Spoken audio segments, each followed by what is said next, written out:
We've got Pedja from Germany. Oh, hi. Hi. Yeah.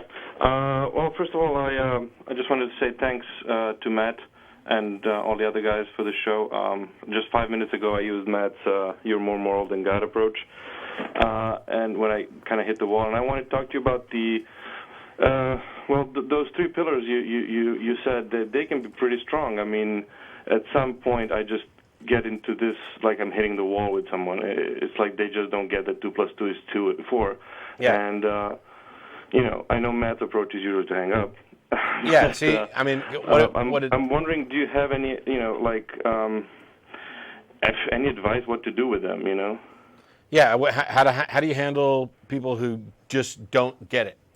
Yeah. And this goes to what I was talking about regarding frustration. I am frustrated by people who refuse to argue honestly, who want to just move on to the next argument and not acknowledge that their initial point had been refuted.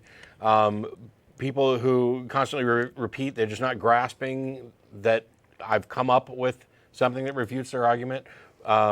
They just move on to another analogy that's the same as the one before. Yeah, there's a moving target. It drives me crazy. Tactic. And on occasion, perhaps on too many occasions, perhaps not, I'll just tell them they're an idiot and hang up. Now, the problem with this is that people don't. I don't realize, or don't always. I'm not always aware that people don't know me as well as I know me, and obviously, when I reach that point where I'm going to hang up and you're an idiot, I'm not telling them that idiot or moron is the sum total of what I think about them and everything they believe.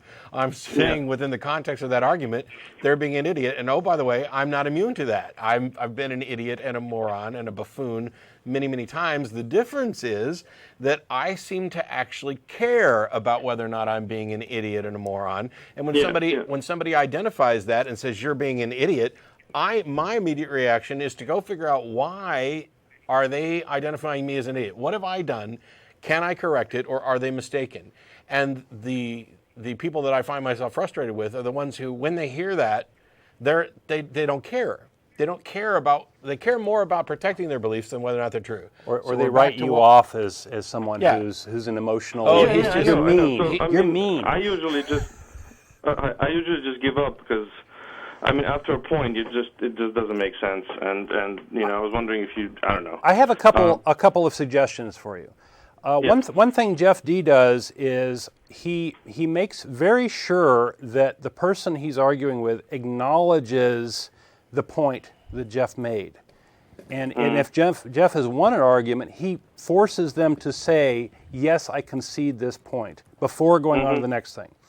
It's tiresome, but I think it's a good strategy. The other thing is that if you get the sensation that it's just going to go from one thing to the other, Jeff's the best person to make recommendations about this, I guess, is to say, okay, give me your best argument. That's the one I was going to talk about next. Yeah. Get them to start at the beginning. Say, give me your best argument, the one that is going to convince me or whatever, and there is no better argument, right? And and refer to your God. Pray to your God. Make sure you two agree that it's the very best argument, right?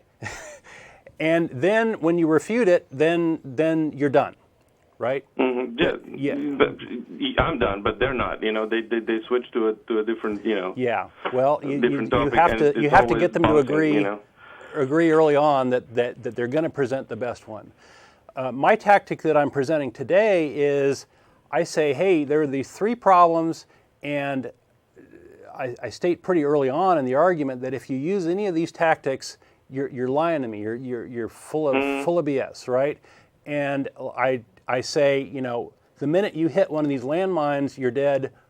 I win, and I'm not going to argue with you anymore. And I stop because going on,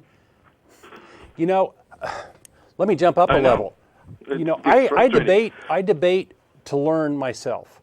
I don't believe that I'm going to convince very many people, and I try to debate in public forums so that people who are listening in, the lurkers, get the benefit of seeing this argument play out, and they can hopefully learn from it, either the people sitting on the fence or really the audience there. And so often when you're doing one-on-one debates with someone who's got their mind made up, it's a waste of time.